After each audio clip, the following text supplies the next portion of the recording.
Hello and welcome to episode 111 of Radio Gorepress. I'm hosting this evening. I'm Phil. Again. I've always been Phil. I don't think that's changed. You're hosting again. It's not a surprise again. that I'm Phil again. I mean, that's just who I am, Sarah. But yes, I'm hosting again. It was my turn last week, and also it's my turn this week. Because this is how turns work at Radio Gorepress. I couldn't even say the name. Oh, this is going to go horribly. Radio Gorepress. Oh, God, don't. Did I go horribly northern all of a sudden? Very close. I think you were very close to. But this film's my choice, so we thought it was only fair. I've been clamouring to do this movie for upwards of like 3 or 4 years now, so... I would say longer than that. It's been a fair old time, hasn't it? I think it's about 8 years. Yeah. And for that reason, I'm going to sit back and just let you talk for 90 minutes. So, no pressure, Phil. Huh? I'm just going to have a little nap. How are you doing, Sarah? In need of a little nap. Evidently. Tell me about it. Right. Okay. If we want to be real, I'm fucking knackered, mate. Yeah. I'm well tired. I am running on fumes. I don't know if I can maintain this for the entirety of the show, but we shall see. I'm caffeined up and ready to go. I had a house inspection this morning. Okay. Which is the thing that happens 4 times a year. 4 times a year. Which is 4 times too many. Outrageous. So that thing that happens every 3 months that I find vaguely humiliating because I do about 6 days of deep cleaning to make sure the house is pristine. Mm-hmm. And then a child comes around and views it for 5 minutes and goes, yeah, fine, bye. Mm-hmm. And then I go about my day annoyed. You spend so long, you spend so long. Yeah. Desperate to kind of remove any semblance of dirt or like untidiness from your flat or house. And inevitably they're just like, yeah, it's still standing, so yeah, I guess that's all I care about. Structurally sound. It's still here. The roof is on top. That's a good start. Yeah, at the end she was just like, do you have anything to report? Are there any problems? I'm like, yes! Admire the elbow grease that went into getting the streaks out of the shower partition. That's my problem. Megan. How dare you? Of course it's a Megan. And because of the Vine that we used to quote all the time, whenever she turns up, my brain is just like, Megan, no. I'd forgotten about that one. But yeah, I did abscond her. After last time she came round, and then I got an email following the appointment saying, why are there holes in both bedroom ceilings? To which I responded, I don't know, Megan. Why are there TV aerials hanging out of the holes? You tell me, genius. They weren't there from when you moved in. Oh yeah, they've been there 8 years. Yeah. Yeah, the whole thing is a farce and I hate it. A+ attention to detail there. Yeah, but this is what you get when you... as us, really. Less professional than us. Only fractionally, which is saying something. Yeah. This is my lot in life. This is what happens when you can't afford to buy a house, sadly. But otherwise good, yeah? Yeah, I'm not gonna get into the rest of my myriad of woes in That's this half of the show. I'll save that until later. How are you, Phil? Yeah, I'm in need of a nap. Should we both just have a nap? Yeah, let's just sack this off. Let's just sleep for an hour and a half. Let's make it an ASMR episode. I'm sure it's just going to be as exciting as if we were recording and speaking, you know. So how dare you? We'll just make it an 80-minute ASMR episode of just like... That's fine, right? That's really calming. Yeah. Is it? Yeah. I mean, sure. But yeah, no, I'm good. Had like a bit of a... Not an emergency as such, but had a bit of a scare last night. A minor emergency. With my daughter. She tripped and bumped her head. And it was inevitably nothing to worry about. But of course, when something like that happens, you're like instantly freaked out. And we had 111 on the phone. So, yeah. 111 for episode 111. It was meant to be. Oh no, if people Google this episode, are they going to get sent to the NHS website? What are your symptoms? Excuse me? I just want to listen to a podcast. I'm very glad she's that good. I'm glad she's doing all right. I know you were she's fine. Fretting last night, understandably. Yeah, we were due to record last night, weren't we? And we didn't. And then I got a phone call of a child with an egg-sized bump on her head. Bless her. Yes, it's all it's calmed down now. She's just got a bit of a bruise, so yeah. So that was that. As I understand it, these things happen. Yeah, it's just one of those things you got to live with as a parent. Kids are clumsy. Yeah, and they always grow out of it. Yeah. They definitely don't grow into clumsy adults. I've still got quite the scar on my forehead to commemorate the time I ran into a door that I thought was open. Ooh. It was not open. Ouch. It also had quite pointy handles. It wasn't I'm not sure it was entirely clumsiness, but I remember when I was moving, my parents were moving house, but when I was a kid, and we were kind of looking around some show homes and stuff, and there was a sliding door. As a kid, I must have been like 6, 7, maybe 8, maybe a bit older, I can't remember. It doesn't matter. 17. Either way, yeah. Like last year. Either way, I was an actual child. I shut this sliding door and just cracks went across the entire kind of window pane. Like smashed the entire thing just by closing it. Oh my god! Oh, I bet you were popular that day.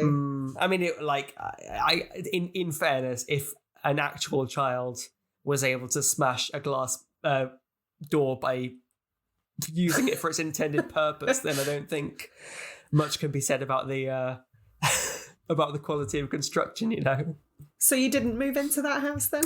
Surprisingly not. No. Funny that. Right.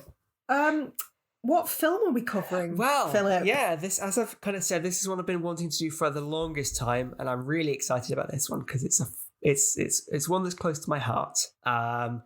Today we are covering the South Korean A Tale of Two Sisters.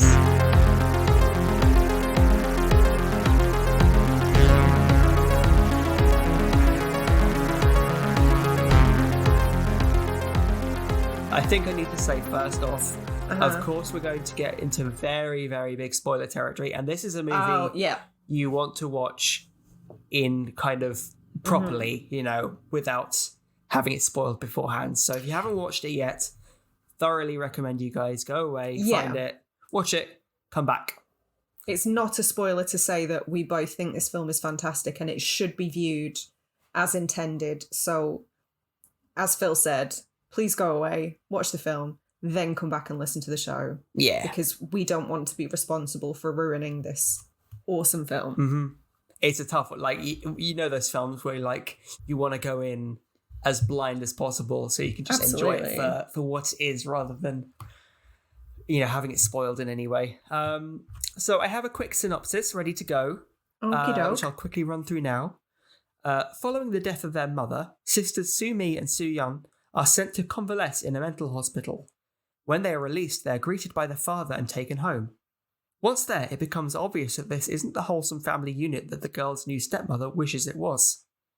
On their first night home, disturbing and seemingly unexplainable events, footsteps on the stairs, doors opening of their own accord, begin to occur, and strange hallucinations plague the family.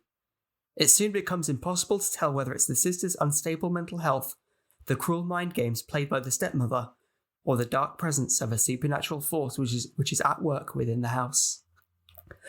Ooh, bit of a long synopsis, actually. Or all of the above. Okay. That's spoiler number 1, guys. So, we've both seen this before. Yes.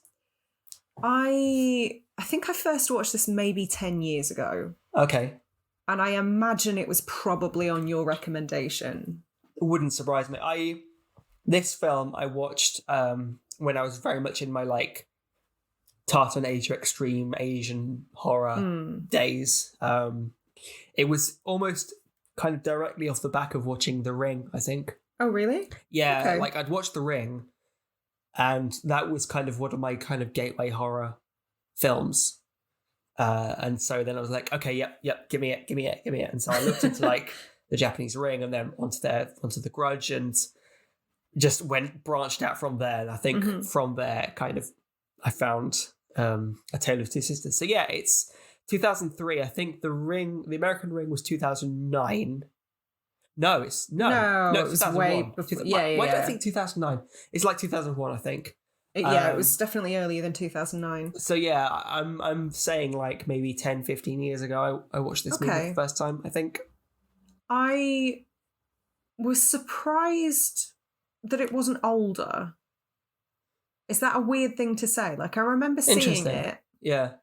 And then when I rewatched it this week and I did a bit of research, I was like, 2003? Why does it feel older than that? I don't know why.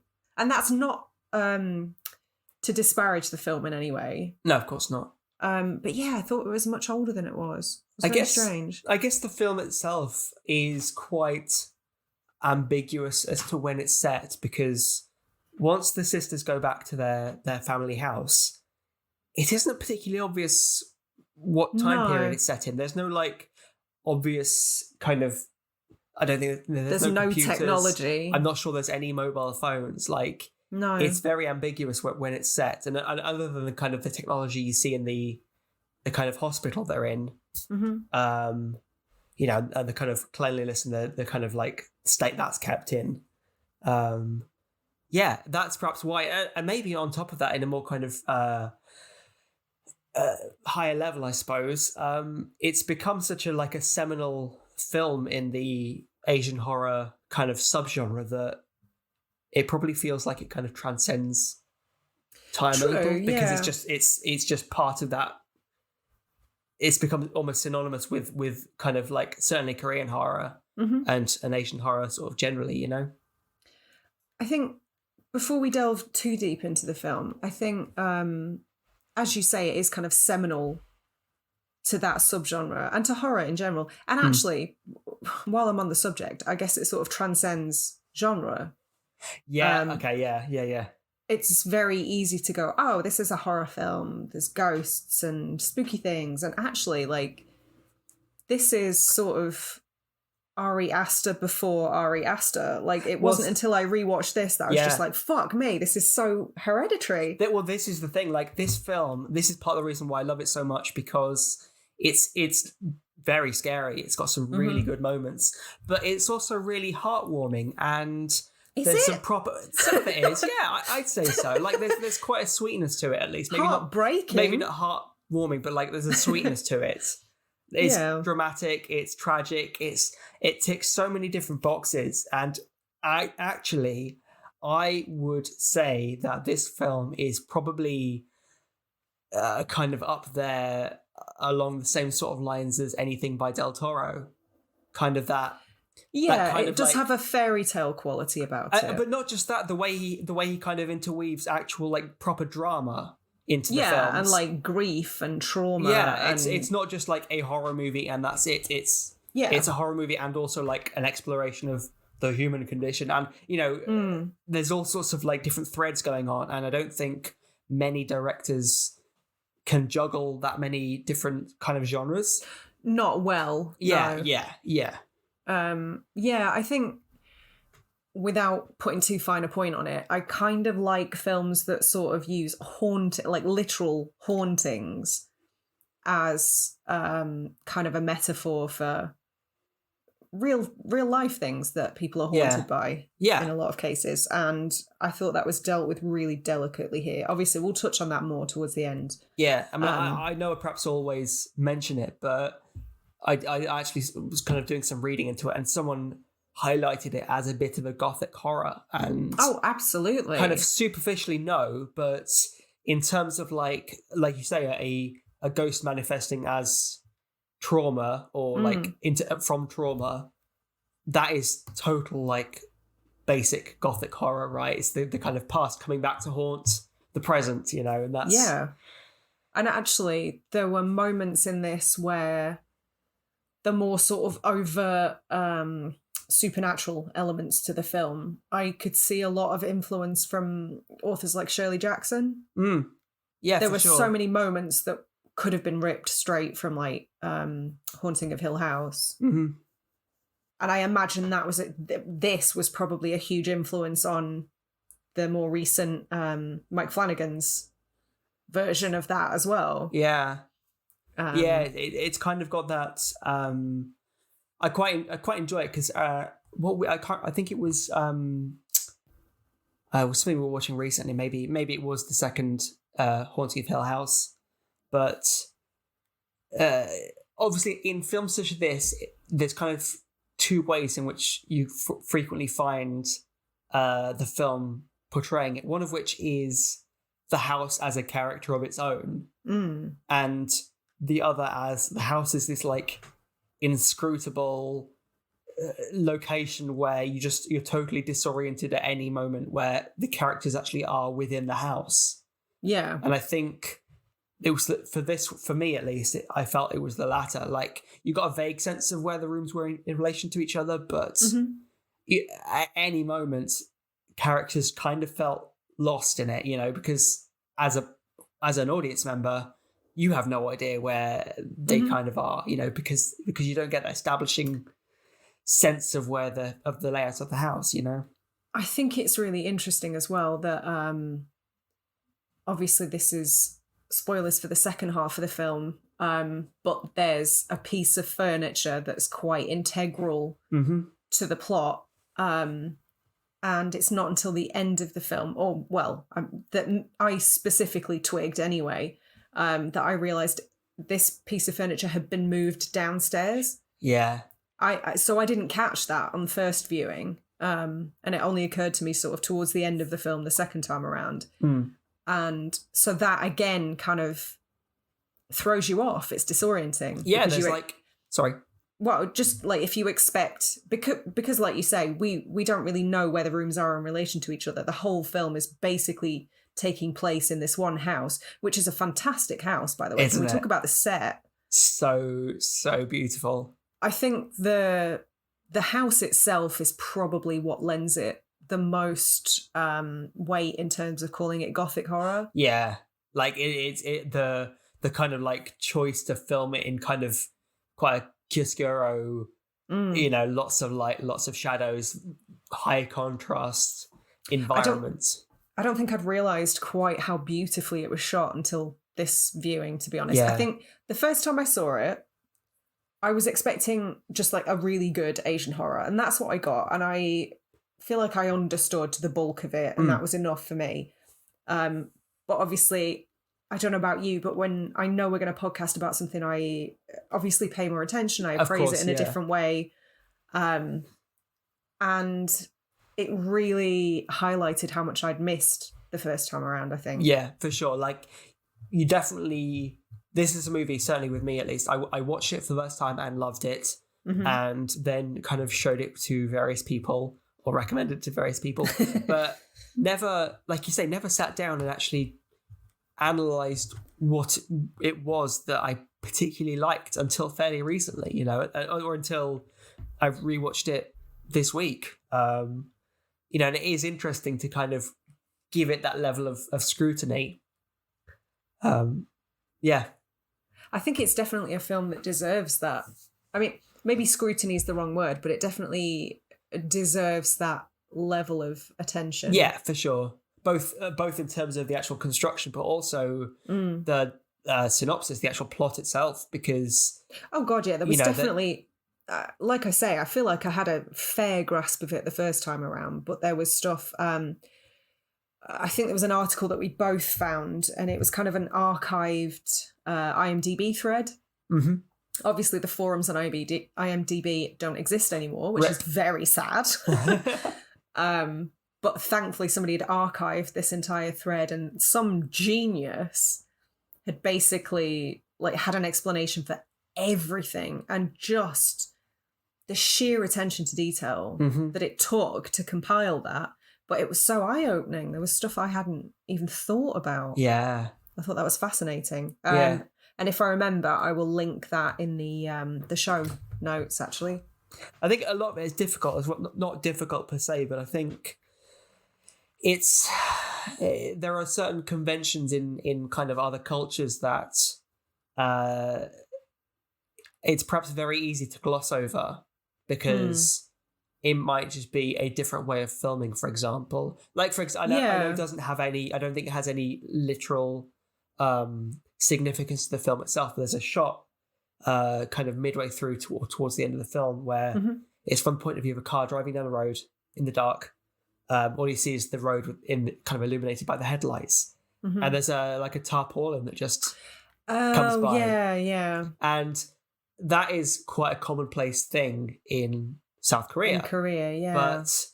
But if you don't know that. Yeah. And so you don't, it's very easy to brush a lot of these things off as just like the way things are perhaps done. But actually that undersells the detail and the actual like thought process that has gone into creating the things that do say things, It's difficult though, isn't it? When you're dealing with something where cultural differences are going to be present, I think it would be easy to see something like that and try to ascribe meaning to it where there isn't any. So I think the opposite can be true as well. For sure. But yeah, if you write everything off as cultural difference, then you do potentially run the risk of missing a lot of really, really cool, intricate stuff. Yeah, for sure. Which I probably did on first viewing. And that's if fair. I'm being honest. And certainly, like, given it was, I was significantly younger when I first watched this, and I didn't certainly know as much as I do now, and didn't give it that level of attention that it should have got. Yeah. So I would like to first mention, because it's one of my favorite bits of the film. Okay. The music. Oh yeah. The music for this film is phenomenal, and not just the music, the sound design. Yeah. Well, like.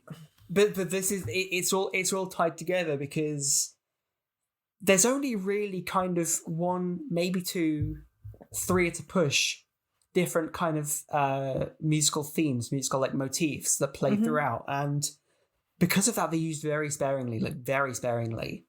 But it just, when they come out, the actual main melody itself is this beautiful kind of really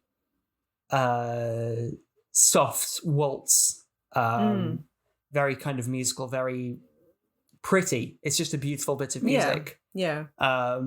And when it comes in, it's kind of it's used to perfection because it's always around a really kind of complimentary scene, It's weird, isn't it? Because I think you're right. I think the pieces of music that are used in this film are used with restraint, rightfully so, and they're more befitting of the family drama rather than the horror element. Yeah. However, there's something about the music that, while it appears to be very wholesome, it kind of adds to this sort of mounting tension, maybe this air of just like the juxtaposition between the two. Yeah, just this kind of constant feeling of, I guess, dread is the right word. This just like unease. Well, like you something's going to go wrong at some point. I mean, one really neat thing they do, the kind of main melody that's often used, has these four notes that kind of open the melody, and when they use, it's often when kind of Sumi and Soo-yeon are kind of like playing together or being sisters together, and it's really, really sweet, really fitting. But when it's a more sinister moment in the piece, what they'll do, they took those first four notes, and on the fourth note, I think they drop it down like by a semitone or something like that. It's slightly off, so you hear those first three notes, and because that melody has been established previously, you kind of something's a little bit off. Yeah, you kind of expect it to go where you think it does, but actually, because it's like a semitone down, it just throws you and it sounds off. And Again, didn't really Okay. pick up on that until the recent watch, and it's just such a great way of doing it because it portrays that, it shows that kind of lovely, wholesome, or starts to show that kind of wholesome image of what the film seems to be or starts off being. Yeah. And then twists it at the end, and I love it. I love it. I'll be honest, that's not something, I'm not a musical person, so that's not something that necessarily stood out to me, but that's a really cool way of just like ever so subtly pulling the rug out from under your feet. Exactly. A little exactly, bit. yeah. And it's I such a like neat that. way of doing it because, like I said, it's that's where like musical motifs really shine, because you take a motif that you associate with a object, a character, whatever, and they go hand in hand. And then as soon as the character develops or like changes or whatever, it's a great move for the music to do that too, because they're so intertwined with each other.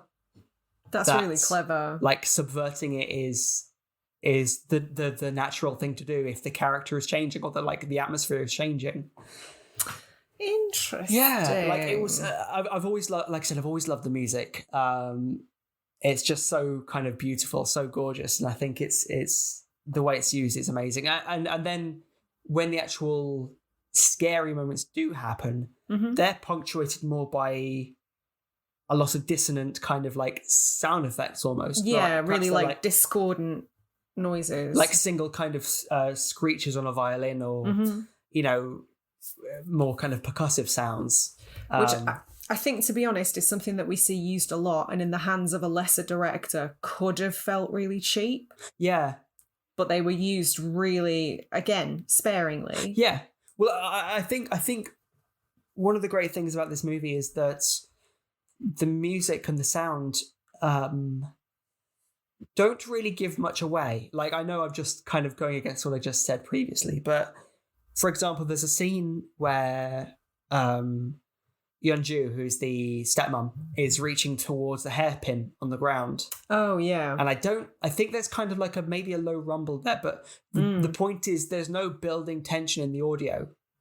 A lot of the time, and it's not just that moment, the scene where, for example, Sumi is opening up the packet of fish after the fridge, from the fridge.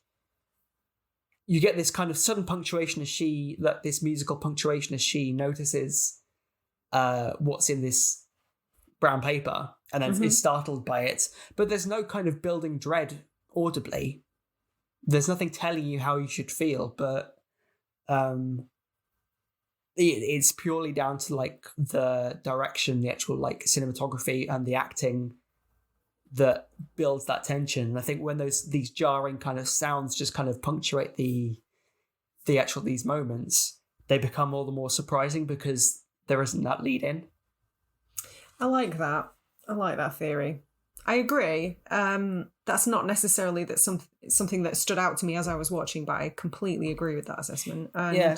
Well, because I was thinking, like, sorry to kind of crack on, but like, so many horror directors do have like, oh, it's a creepy moment, therefore we're having like these weird metallic sounds, and it becomes a bit overdone. But by having silence, you get the sense that there's no kind of like, there's no support there telling you how you should feel. Yeah. You know? I think when you take that safety net away, when you remove the music, the thing that's supposed to guide your emotions, that in itself is disorienting. Yeah. Even before you get to the moment that's supposed to be, scary or shocking or whatever. Mm-hmm. So I think that's quite a nice build. Yeah, for sure. Yeah. One thing in speaking of kind of like the way we feel a bit disoriented by not only the house, not only by the time, but also, I don't know about you, but I felt it was next to impossible to gauge how old the two sisters were. Did you? Yeah, well, like, certainly Soo-yeon is portrayed very kind of like nervous, very easily scared, very anxious. She reads us quite young. Yeah. I just sort of, to be honest, the thing that kind of placed their age for me was the scene in which all three women get their period at the same time. Of course, yeah. So I guess which was the younger one, Soo Young is the younger one. I daren't pronounce things. Yeah, we probably need to say that like we try our best. We're reading them as they're written. That's probably not how they're pronounced. Soo Young. When she has her period for the first time, and I quite liked that little hint at synchronicity as well. That was quite a nice little nod for the reveal. But that's the climax, which we'll get to. Yeah, exactly that. But that's the sort of thing that really rewards rewatches because absolutely. Obviously, like with things like The Sixth Sense, it recontextualizes the entire film beforehand, and all of a sudden you realize that your preconceptions may have been completely out. And then it does reward rewatching because then you pick up on things that you weren't looking out for. I did think that was really interesting. But yes, like I say, that was the thing, that was the event that I used to kind of age them, I guess. So my read on it was that Soo-yeon was the younger of the two. Yes. Oh yeah. And that they were sort of mid-teens, perhaps. So I looked it up. I was curious. Okay. Moon Kyung-young, who plays Soo-yeon, was 16. I think Lim Soo-young who's Sumi, was I think something like 25. So there's a good kind of like 7 or 8 years between them. And not only that, Yoon-ju, who is the stepmom, is a further like 7 years older than Sumi, the actress who plays Sumi. Fuck off. It's so weird. What? All right. So I'm really terrible at guessing ages then. And so, but then it's part of the thing that I really loved, like, is that ambiguity throughout that never really allows you to feel settled, in place. And that's, like I said, it's the same with the time period in which it's set. It's the same with the way the house is laid out. It's all absolutely. It's the same with music as well. Like, there's that ambiguity where you feel it's all comfortable and happy, and then it's subverted and absolutely nothing about this film gives you an easy read on when it's set or anything like that. It's very cleverly done. But I guess it is kind of immediately strange, as you say. So I guess the younger sister is supposed to be like what, 13, 14? Yeah, I'd imagine something around there. Yeah. She certainly seems to handle like she doesn't handle her period well. So you'd expect it to be a fairly new thing for her, I'd imagine. Well, I mean, the implication is that it's her first period, and that's why she kind of freaks out and asks her presumably older sister to help. But yeah, she does play younger. Her character definitely skews kind of, I don't know, more like 10. 10. She's very, very childlike. And not only with the way she's acted, but also the way the scenes are directed as well. There's a scene where, for example, just after the kind of period scene where Sumi is changing the bedding, she's literally just stacking pillows and duvets on top of Soo-yeon, and she's just getting enveloped by this bedding, and then is kind of like wandering around, not being able to see. And there's so many kind of cute moments that are scattered throughout the movie that do kind of skew her younger, and obviously knowing what happens at the end, that becomes complete, like, it makes complete sense once you know what happens, because we'll get to it. We're past the halfway mark. I think we can past the half an hour mark. I think we can start talking in full spoilers at this point. If you haven't taken us seriously thus far, it on your head be it, my guys. It definitely makes sense. Obviously, on the one hand, she is effectively frozen in time. So she is ostensibly much younger than her sister for obvious reasons. And on the other hand, in terms of the storytelling, she's obviously skewed as very young and very innocent. Yeah. To add to that kind of heart-wrenching realization towards the end. Well, and not only that, again, point of no return, because she is a figment of Sumi's imagination. Mm-hmm. Of course, Sumi is going to. She's as she remembered her, or maybe she's always being placed in these kind of vulnerable positions because Sumi wants to be the one who is looking after her. Yeah, she wants redemption. Yeah, absolutely. She's constantly looking for redemption and for a place to alleviate her grief. Mm-hmm. And so by imagining her sister in these moments of, mostly milder peril, it gives her an opportunity to be the savior. Yeah, because throughout the movie, Soo-yeon doesn't have a great deal of personality. No, and that's true. And again, I think it's something that fits the narrative because again, she is there for kind of Sumi's own ego, effectively. Yeah, she's a cipher kind of thing. She's not there. She is a mirror of her sister in some ways. Exactly. So yeah, I think that makes it does make complete sense. Yeah. On that train of thought, while we're talking about it, obviously that is the genius reveal. Mm-hmm. And when I say genius, I mean there are sort of breadcrumbs dotted throughout the film. And I think most people by that point could probably have, most seasoned movie viewers would probably have put together the fact that, her sister died. Her sister isn't there. Her sister is a figment of her imagination. And then but here's the thing, I'm not sure that's true. Oh, really? Well, so, because I second guessed that the first time I watched it. Oh, interesting. But then there's always a part of me. You're a cynic at heart, Sarah. There's always a part of me that's in Sixth Sense mode. Yeah. It's I know somebody's going to be dead. Who is it? Yeah. I've been tricked before. The thing is, it's not just Soo-yeon that isn't there. It's also the stepmother. Well, that's what I'm saying. That's why it's so genius, because they drop breadcrumbs throughout to indicate that her sister is imagined. And then you get that reveal and you think, of course, that was the twist. Yeah. And then they're just like, fuck you guys. You thought that was the twist? Fuck you.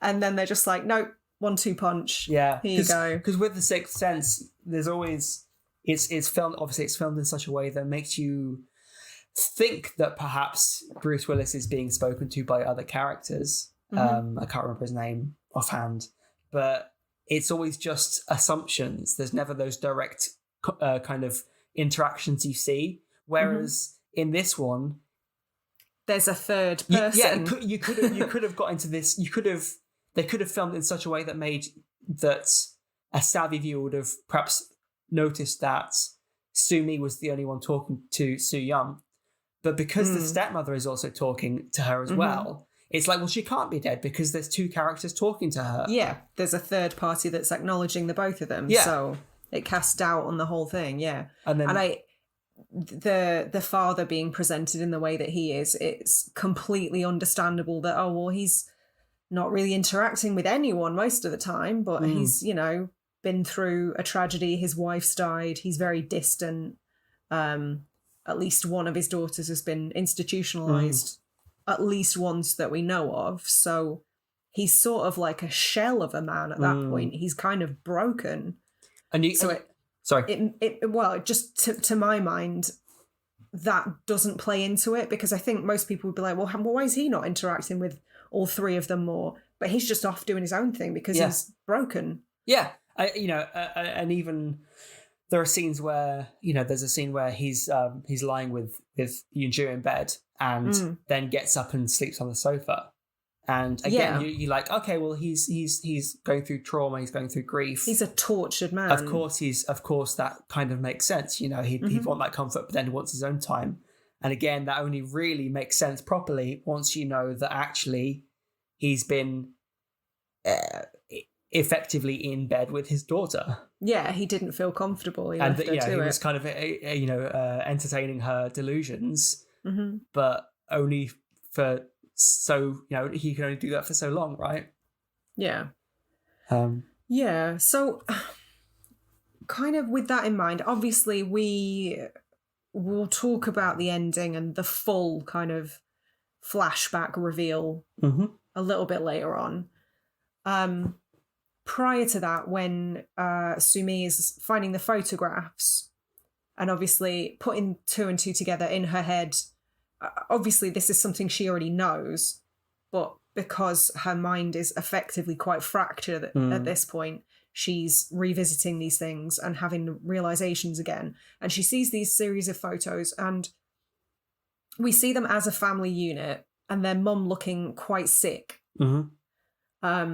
So obviously the seeds are sown, you know, mum was there, mum died. We don't know how, but it looks like maybe she had a sickness.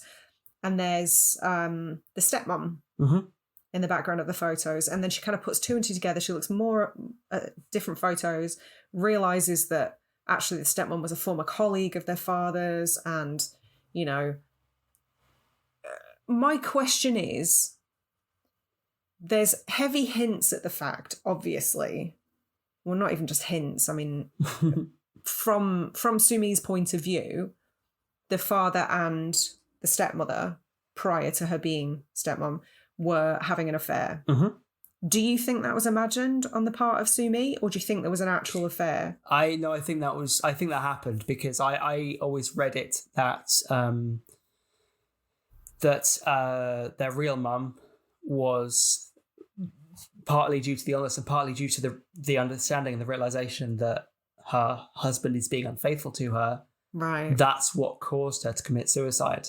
Okay. Just that kind of 1-2 punch of her, and then she just wasn't able to deal with it. Because, you know, I think there's a scene after the flashback when you kind of are given the reality of what happened.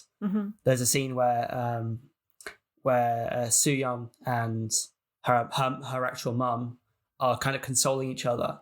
And again, I always read that the kind of mum kind of knew about it.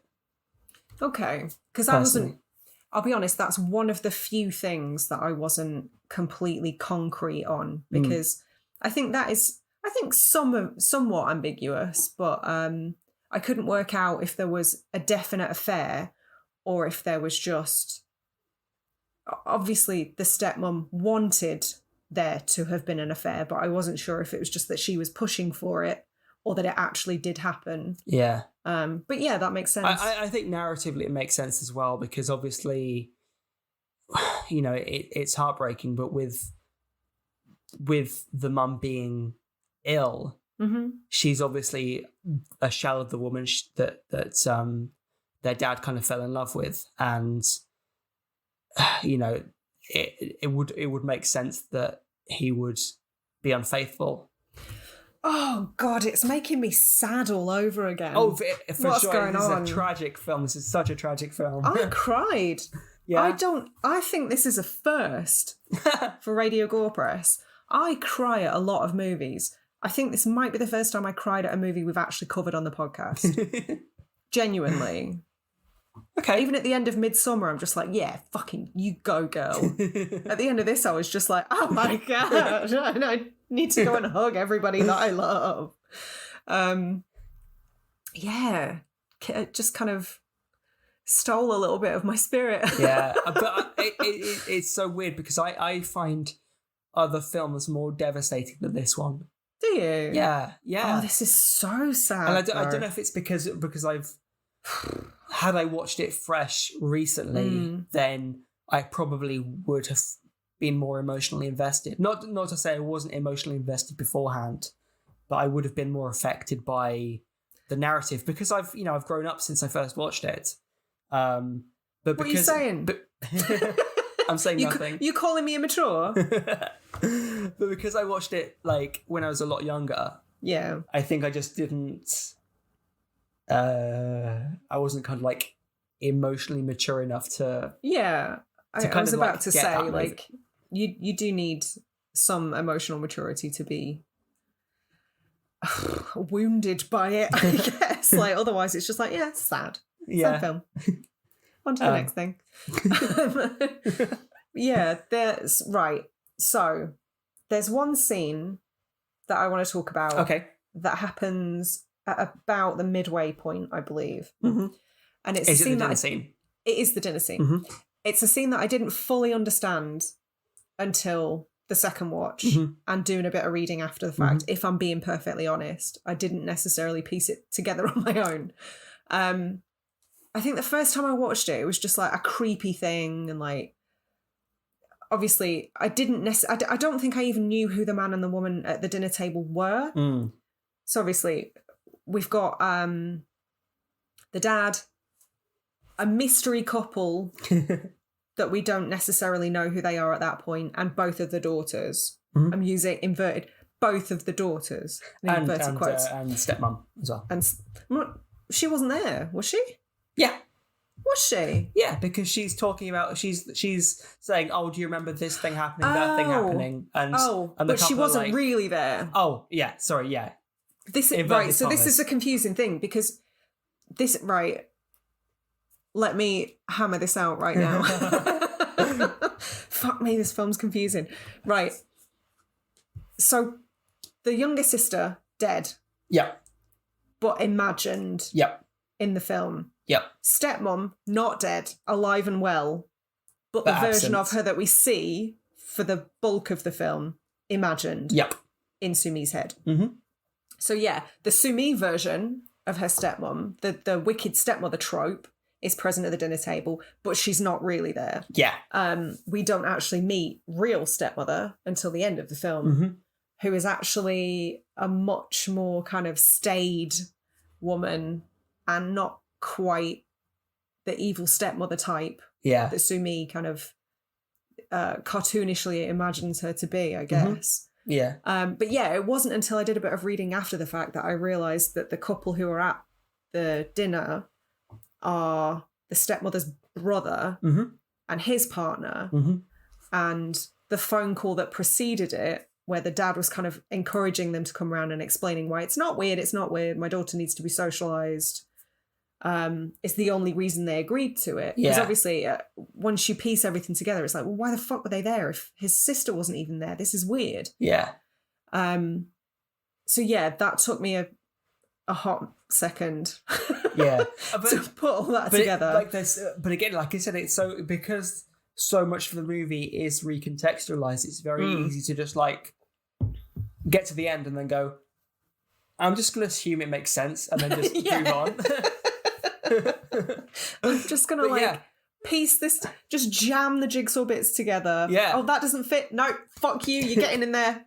You fit now. Because Sumi's version of Yeonju is desperately trying to show that she has a relationship with her brother, again in all inverted commas. Oh, that was in with hindsight, to contextualize that was creepy. She's telling the story. Yeah, she's just making up stories and saying, "Do you remember this? Do you remember that?" Yeah, and he's like, "What?" And that's why they're so uncomfortable, because they're watching a child pretend to come up with stories about their supposed shared childhood that didn't happen. Yeah, that's crazy. Like, on second watch, God, this film really, like, it needs a second watch. It does, yeah. I think, but that's what I love about it. It makes sense. It all makes sense. It's just there's a few things that are kind of act as red herrings, I think, in a way, because here's the thing. Following on from that scene, the woman of the couple has a fit, like she has a seizure.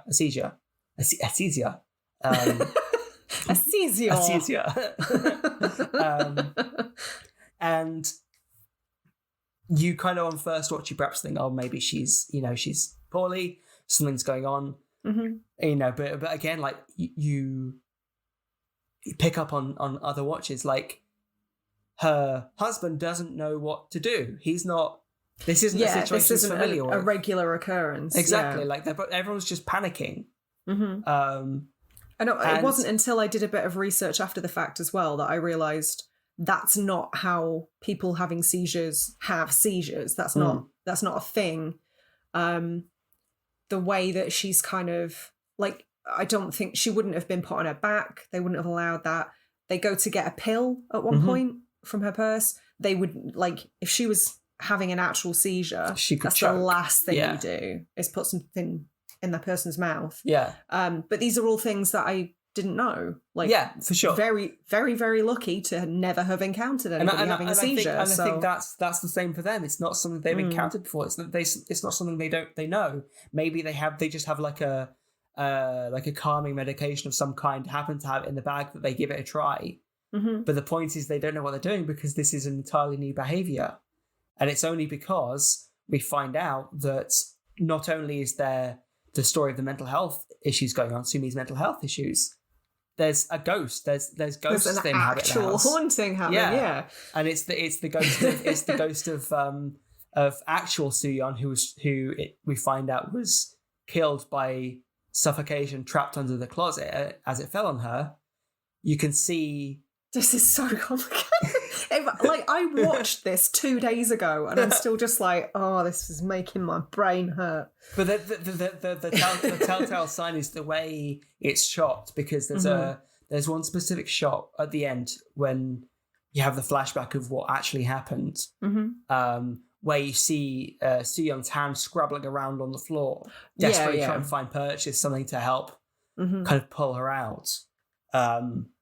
You get that same shot foreshadowed earlier in the movie when this woman is having this seizure.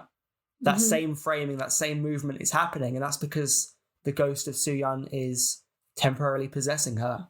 Yeah, that's definitely not something that I clocked until it's really neat. Until after the film was over and I was reading about it, if I'm being perfectly honest. It's really neat. And again, like I said, I think these sort of films are really, if you're going to have it, because it's not just a case of having a twist. You've got to foreshadow it, because twists. Oh yeah, this is not some cheesy M. Night Shyamalan bullshit. This is a twist and a fucking half. They've got to be foreshadowed, because that's the only way they feel earned. Because and they're not impactful otherwise. It's just like, oh yeah, and but this is like kind of. It hurts. It hurts. Like when you realise and you piece everything together, it's just like, oh, this is so sad. Because by that point, you're like an hour and 40 minutes in. I don't know, I can't speak for anybody else, but I'd certainly grown to give a shit about these characters. For sure, yeah. Oh, for sure. Or certainly Sumi anyway. Yeah, like the way, I mean, considering the revelation at the end that she was really cold towards the actual or like what would be the stepmom.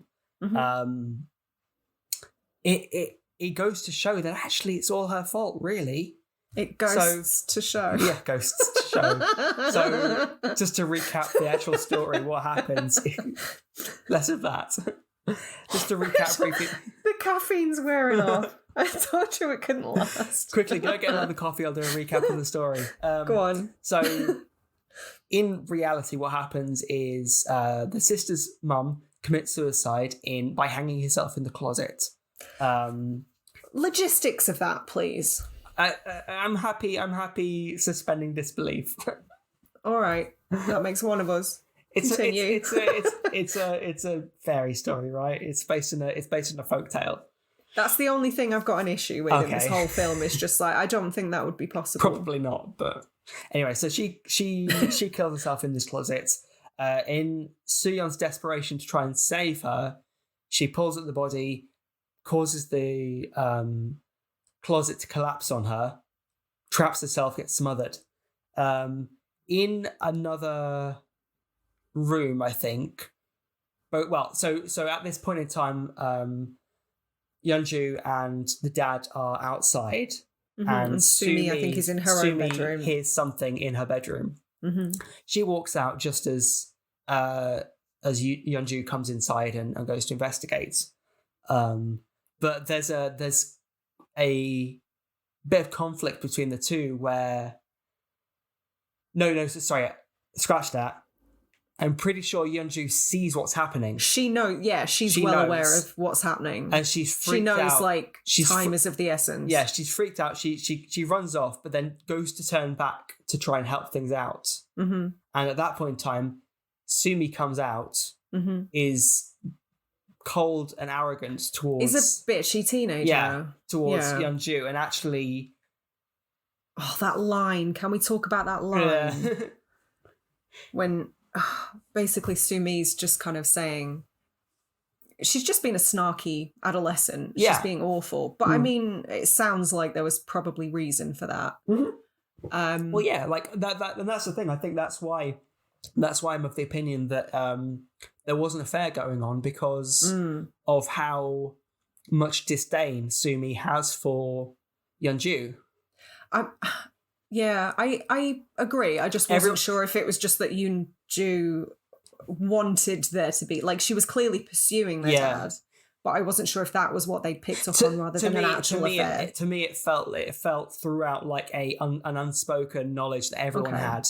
Like, the mum had a kind of like this. I mean, you're right. I'm sure you're right. It makes the mum's actions in taking her own life make far more sense if that is the case. Yeah. But yeah, just that line where she kind of says, I'm paraphrasing, but it's something like, you're going to regret this. There'll be a day where you regret this. Yeah. I think that's when I started to well up. Yeah. It was at that point. And don't get me wrong, like, it was shitty of Yeonju to actually act the way she did as the adult. But for saying Sumi has such a great relationship with her sister, to know that she is the one who, had she not acted the way she did, could have changed the entire course of events. Like, it's devastating, you know? Do you think she could, or do you think she placed too much blame on herself? Well, I'm pretty sure it looked like Yeonju was going to go back. She got freaked out. She went to run away, stopped herself, was like, no, I need to do something. She turns back to go back into the room to help out. And it's only when Sumi comes out that... But that's still Yeonju's fault. That's not Sumi's fault. No, that's what I'm saying. Of course, but I'm saying, like... Do you think she's wrong to place so much guilt and blame on herself? Like, basically, the whole reason that she kind of... Right, I apologise in advance. I do not mean to insult anybody. I'm not very up on dissociative identity disorder. I don't know if it is just... I don't know if it's something that you're born with. I don't know if it develops. But it certainly suggests in this film that the trauma and the grief is what caused her mind to kind of fracture. Yeah. So yeah, I think perhaps she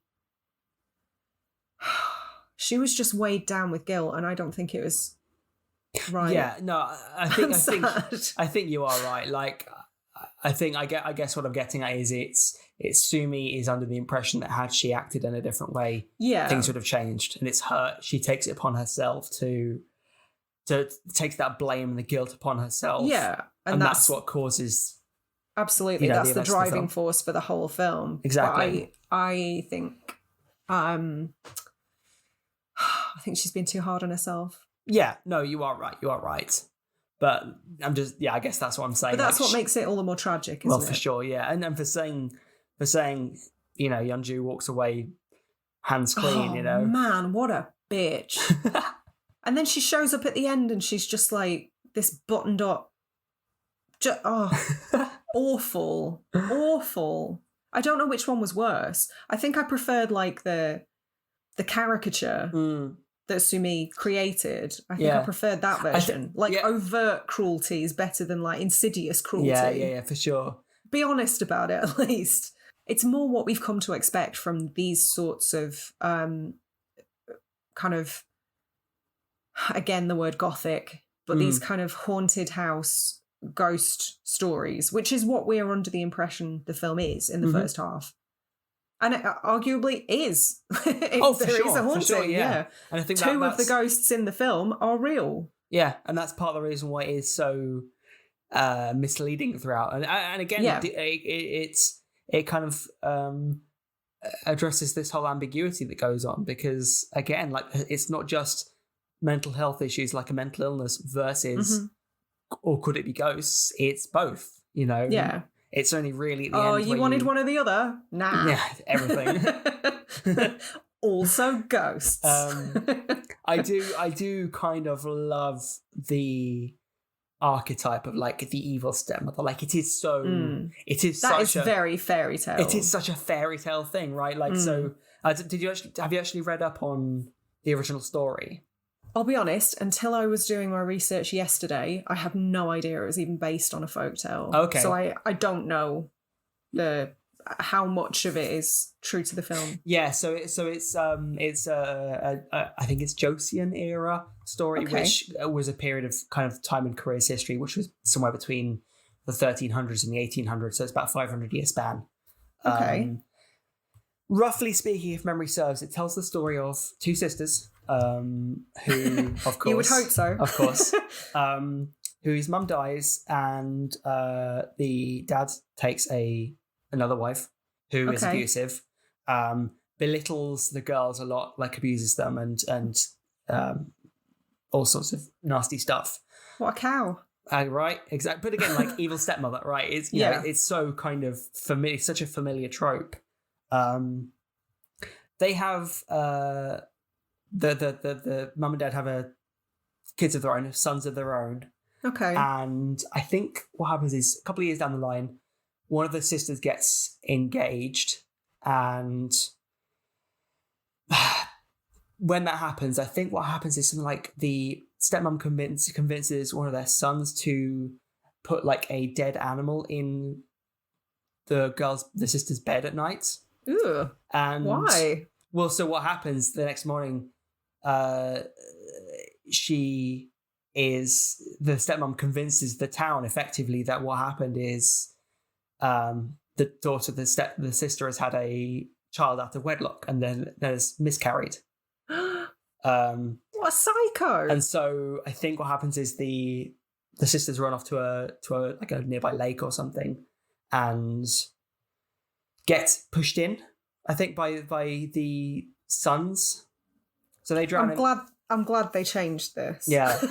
So they drown in the lake. But then from then on start haunting. Basically, the mayor of the town then gets haunted by the two sisters. What did the mayor do?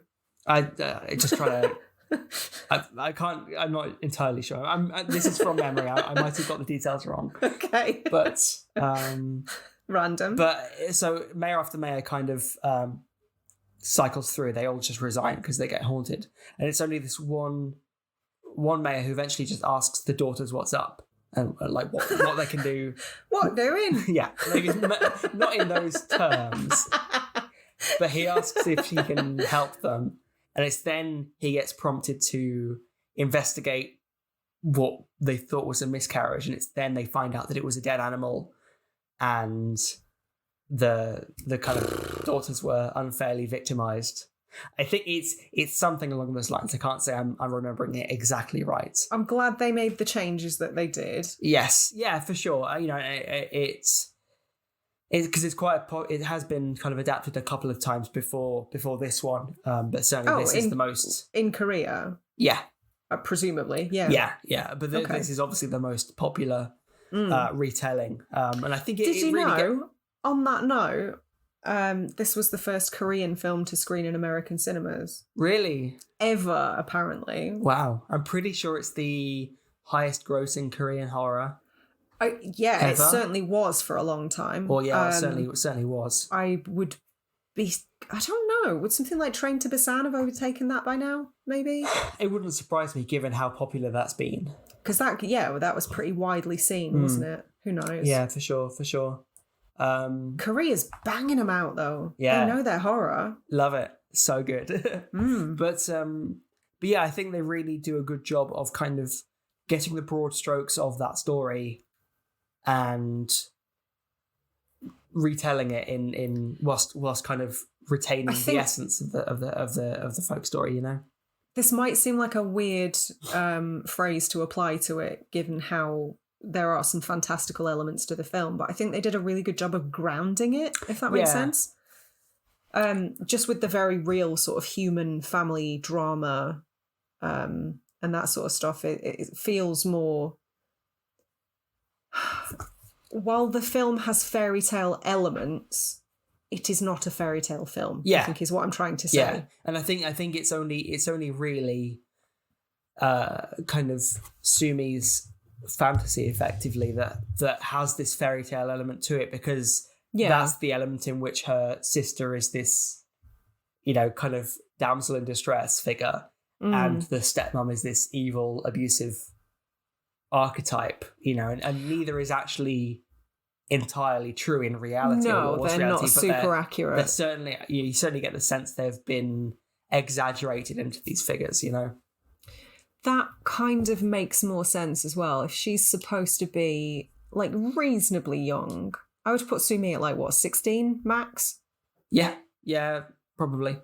So I mean, not that far out of childhood. Most of what she's been in, and who knows how long she'd been like institutionalized as well. So wouldn't be surprised if she kind of was like seemed a little bit younger than she really was.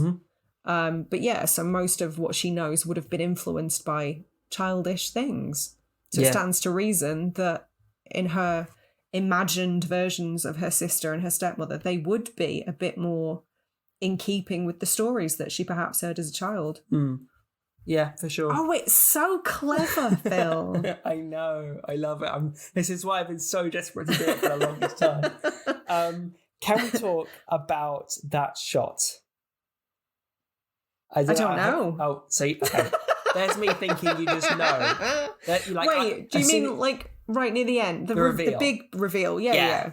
I, to this day, have no idea how they did that. It's super clever. It's such a clever shot. Like, I knew what was coming. I don't know. I don't know how they achieved that. It's very well done, though. You get this big kind of sweeping shot that starts behind Sumi and focuses on Yeonju. The camera then in like one take, and it's not like it doesn't you know how like some cuts are hidden if a camera kind of fully goes behind a character and their entire body is blocked off. Like, this is, the camera's always in motion, and you can see it's always in motion. It starts off over the shoulder of Sumi at Yeonju, sweeps around behind the shoulder of Yeonju towards Sumi, then over the shoulder, Sumi then switches to Yeonju, the camera carries on round, and then the same thing happens, and you suddenly realizes that both characters have swapped places. I don't know how they've done that. I don't know how they've done it. I don't. Can we just like extend that to the rest of the film as well? Because not only was this filmed beautifully, it was filmed masterfully. This was so incredibly well shot. The framing.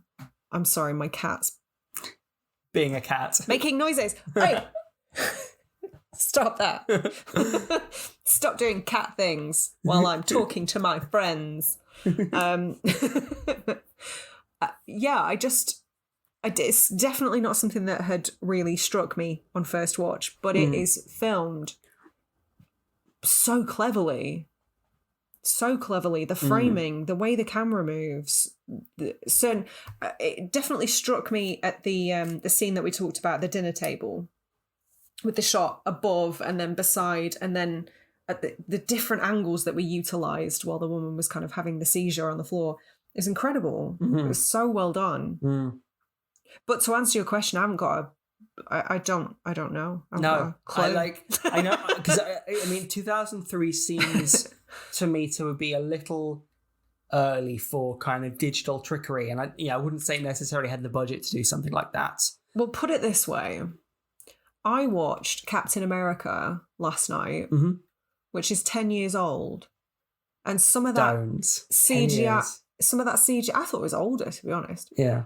Some of that CGI on Steve Rogers in the first third was so janky looking. Oh, really? Does it not track well? It's fine. Okay. But I think I like remembered it being better. Yeah. It's fine. And that's it's the fine. thing. Like, this is Disney with the budget Disney have. Like, and that's Marvel money. Yeah, exactly. So this was sort of almost a decade earlier. Yeah. And they did not have that kind of money. And it's seamless. Yeah. And I know you can get cameras that you can program a movement in. So if you're, for example, doing a clever shot like this, it kind of requires a camera to have the same movement, right? It requires the camera to be in the same position at the same time and have the same velocity for it to work properly. So maybe they had a camera that did that just tracked around in exactly the same way both times, like in 2 separate takes, and then they stitched them together in the edit. But I mean, it's that's literally that's exactly what I was about to say. Yeah. Yeah. I think you're right. But took the words out of my mouth. I think it just like the easiest thing in the world would be to like have the camera disappear behind one of the character's back, and that's what you expect to see. Yeah, hide the cut there and carry on round, and then it looks seamless, but you can see where the cut was if you're looking for it. You know, because I think they might have even done that in something like Dunkirk, where it's sold on being a single shot.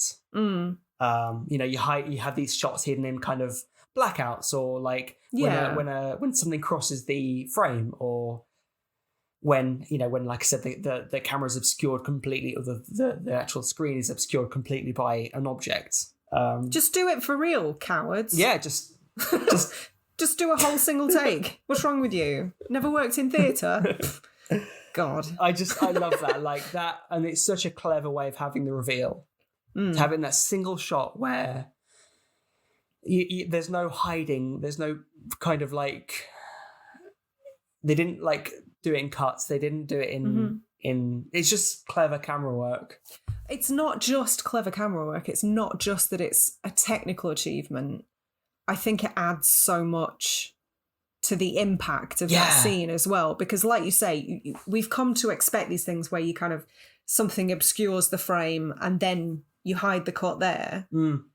But because of the way they've done it, it's like, oh fuck, it's more of a jarring moment. I think, it's brilliant. And particularly there's one moment where there's like a rack focus. You come behind the shoulder of one person, like behind the head of one person, and just for a moment the person in the background is out of focus. Then they come into focus, and just that momentary kind of second where they're out of focus and then suddenly snap into focus, and you suddenly realize it's an entirely different character. It just, again, like adds to that impact, because it just keeps that suspense going, keeps that mystery going just that bit longer. How did you feel about the flashback sequences that kind of cement the twist right at the end? Like, do you think, not to insult American filmmaking, but the American thing to do would have been to like really hammer that point home and spoon feed the audience. But I think they stop just shy of that here. Yeah, I think they give you just enough to fill you in, and so you go, right, get it, without overdoing it, because I'm not generally a big fan of flashbacks that piece things in. Do you know what I mean? Yeah. And I think it's kind of placed well, because it feels part of this whole like revelation that goes on at the end, right? It's not just like, and by it's the way, not just a snap. This is the twist. It's like an ongoing series of moments. Yeah, exactly. And I think that because of the mystery and the cleverness and the way the film has been sewn together throughout the entire kind of hour and 50-minute running length, that feels earned. It feels like they kind of can deserve to sit back and go, hey guys, look what we did. This is what we did. Isn't this so clever? Because it was clever. Yeah. It wasn't like self-congratulatory. They weren't smug about it. Yeah, it was earned. It was like, this is what happened. And I'm all for ambiguity in films. I think it has its place. But sometimes ambiguity feels really unsatisfying. And I don't like films that ask more questions than they answer. Yeah. I want some closure. Yeah, I really like ambiguity. I like open endings, but I want a bit. Just give me like a taste of closure. For sure. And I think this did that perfectly, because the entire film makes sense.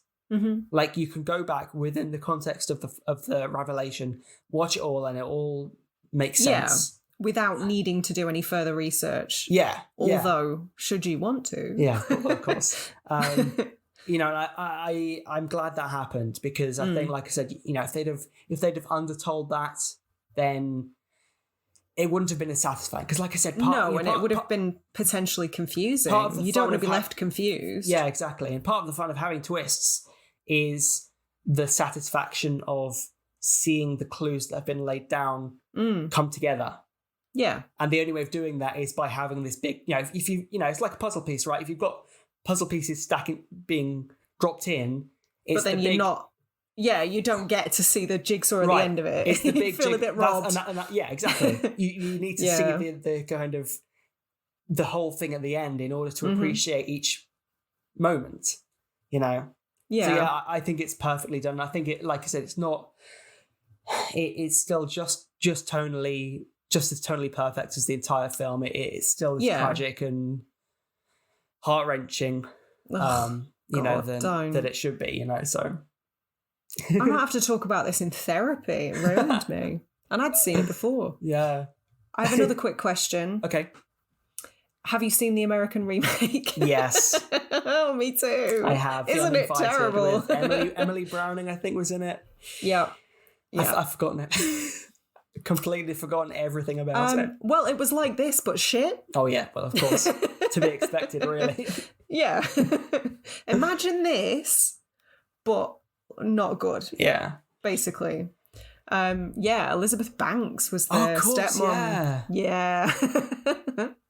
Yeah, suddenly clicked into place. Part of me, the part of me that's like a real glutton for punishment is like, maybe it's not as bad as I remember. Maybe I should watch it again.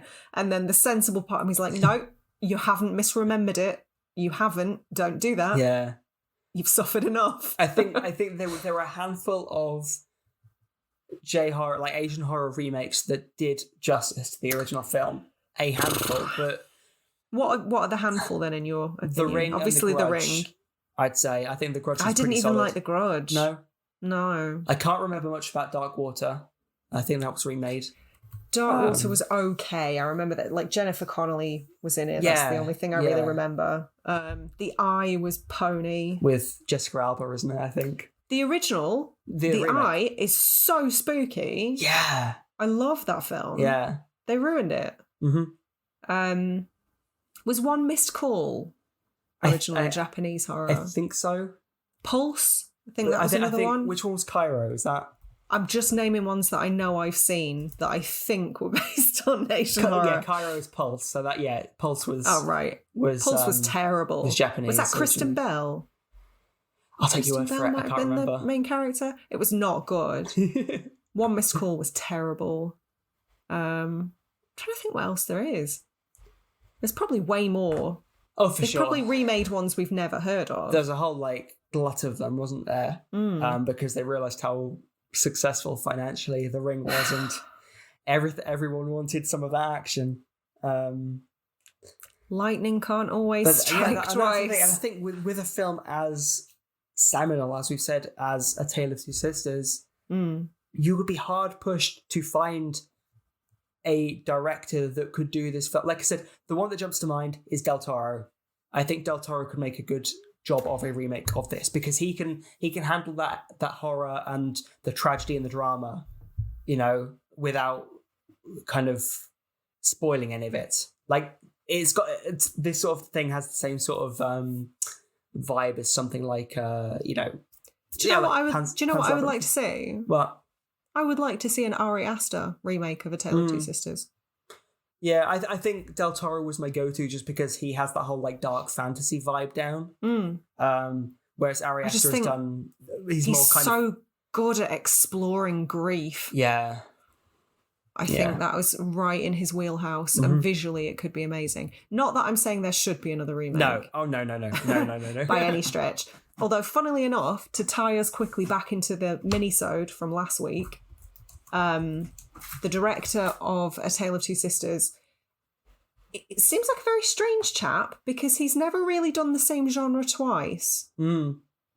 He's got a very interesting CV. The only two other films of his that I know that I've seen are I Saw the Devil, which is phenomenal, but that's getting an American remake, and Adam Wingard is tied to direct. Okay. Which we've if you listen to the last mini-sode, not the greatest news. If you want to hear more about big monsters punching buildings, please do pledge the Patreon. Come fight us, guys. Yeah, tell us we're wrong. And the only other thing that I know of is The Good, the Bad and the Weird, which I, after watching this, have ordered on DVD. I've got it on DVD. Oh, well, I've seen it, and I'd forgotten it existed, believe it or not. What a strange film that is. Some sort of bizarre comedy western. He is a very kind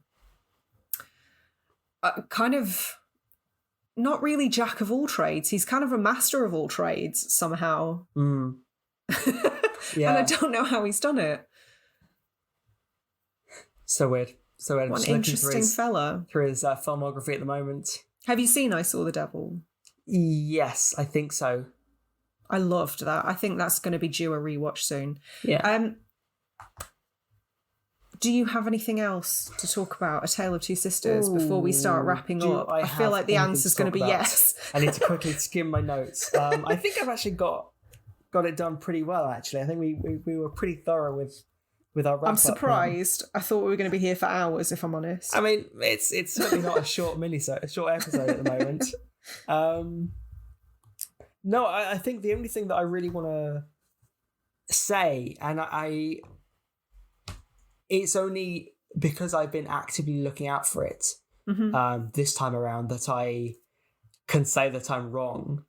But this film has always felt a little bit on the long side for me because it's an hour and 50 minutes, so it's a bit longer than your average kind of like Hollywood horror movie. Okay.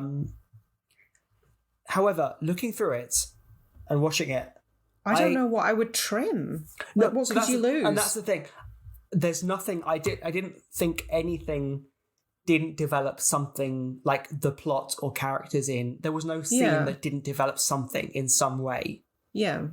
So that I don't think there's anything I would cut. I think the reason I found it on the long side is more due to my own expectations because what the sort of beats that you're used looking to out for, because what this film has is two twists. There's the twist that Soo-yeon is dead, and there's the twist that Yeonju is equally as fictional. Not there, yeah. So you see that first twist happening, and I wrote down the time code. It's about an hour and 13 minutes into the film. Okay, and so it happened. So for whatever reason, I thought both twists happened closer to the end. I was surprised how quickly, reasonably, that was revealed on second watch. Yeah, and I think that's the thing because we're so used to like an hour and a half movies that it's like the twist happens hour and 13. You've got 10 minutes, quarter of an hour of wrap up, done. Yeah.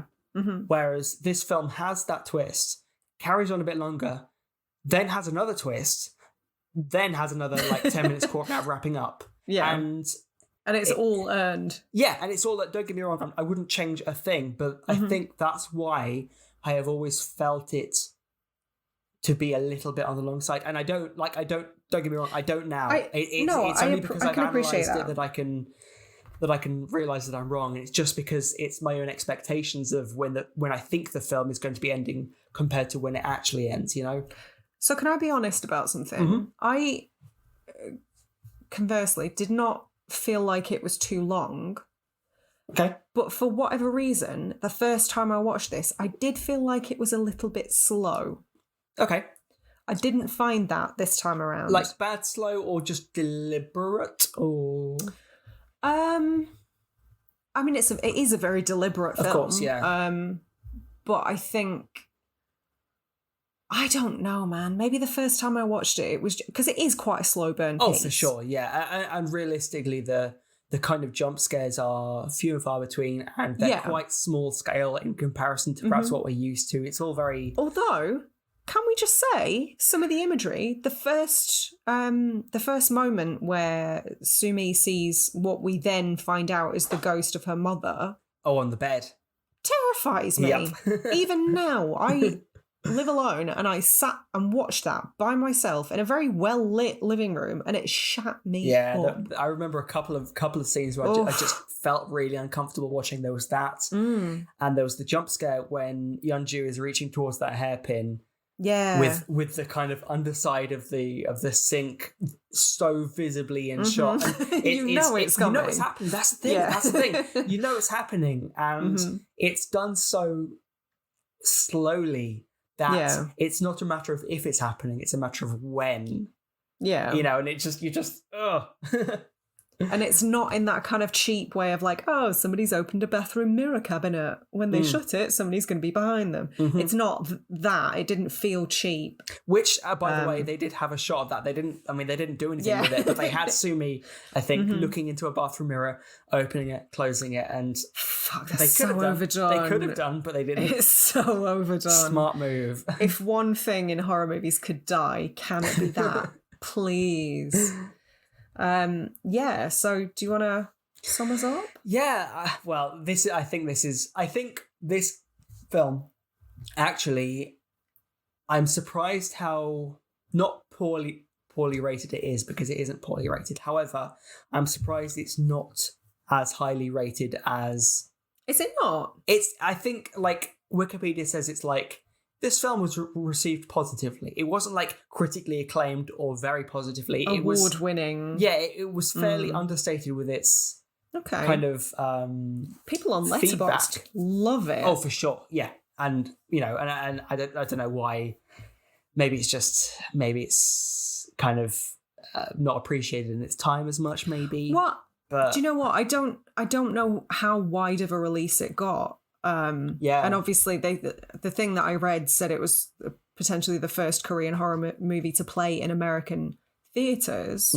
So that's not to say it did well in American theaters. Yeah. Just because it played in them. So perhaps it took a while for it to actually find its audience. I know people now who are still discovering it. Yeah, for sure. Wikipedia says very positive reviews. It has 85% on Rotten Tomatoes with an average rating of 7.1 out of 10. I think 7.1 out of 10 is stingy. low. I think that's stingy, and you know I underscore films. Yeah, for sure. I would give this maybe like a 9. I gave it 4.5. Maybe like a 9 out of 10. 4.5 out of 5 on Letterboxd, which is it's the same. Not a perfect film, but it's pretty close. Pretty close. Yeah. There's very little I would change. I think it's all done masterfully well. The sound design, the set design, the photography, the acting, just everything is so pitch perfect. This is it. Like, I think even if it's masterfully done, you know, even if it's not to your taste, I think it would be difficult for somebody to argue that this is not a good film. I could understand, like, I think the only reason I could feasibly see for people not liking this is if it's just not their speed. Yeah. Which is fine. And I think I can understand that being the case, because it like we've said, it is a very methodical, deliberate film. You know, and that type of film isn't to everyone's tastes. It takes a certain mindset to enjoy a slow burn horror. Oh, absolutely. You know, and as I suggested, I'm not sure I was in the correct mood for it the first time I watched it. I was about to say, you know, and even someone who would enjoy it in a different headspace might not enjoy it when they actually watch it, because they are maybe expecting something a little more fast-paced or, you know, exciting, for want of a better word. Yeah, I think basically I was a little bit, like, I enjoyed it the first time I watched it, but I think I was a little bit annoyed because it got to the end and it was just like, I think that film just called me stupid. I think that film just told me I was dumb. Yeah. But obviously paying far more attention the second time around, I'm just like, no, I got it. Yeah. But that's the thing, like, everything... Not just a hat rack. Everything is perfectly done. Like, everything... All the clues are laid down. Everything... Everyone acts the way they should in the context of the film. And I just think it's so well done. What about you? What did you think? I agree for the most part. Yeah. I think it's... I would definitely say it's a film that not only warrants but necessitates at least a second viewing. And weirdly, I watched it 2 nights ago. I kind of want to watch it again. After having read everything for the research that we did, after having talked about it for an hour and a half now, I'm keen to revisit it yet again and see what other stuff that I may not have picked up on, because it's such an intricately put together film. It's such a really meticulous puzzle of a film, and I kind of want to put all of it together. Yeah, and you need to do that to appreciate the whole thing, right? I think so, yeah. Yeah. I would definitely say perhaps if you didn't love this the first time around, it's definitely one that you should perhaps give a second go. Mm-hmm. Well, it depends what the reasons were for not enjoying it. But I would definitely, I think this is one that I would recommend not just to horror fans, but to film fans. For sure. Because which is rare. And there is something to appreciate from a number of different perspectives, because Absolutely. even if you don't like the horror, there's like an amazing kind of dramatic story that it's just a really human, like tragic. Story. Yeah, absolutely. I think someone referred to it as almost like a Shakespearean tragedy. You know, it's very I would agree. It has that kind of real drama that you know not every film manages to do well. Maybe that's why I like it. I remember studying Shakespeare at school, and I always preferred the tragedies to the comedies. There's so much more meat to them. Well, for sure, yeah. Far more interesting. Cool. Yeah, solid 9 out of 10. Sounds like double thumbs up from everyone here at Radio Gorepress. 3 thumbs up. 3 for when you really, really like something.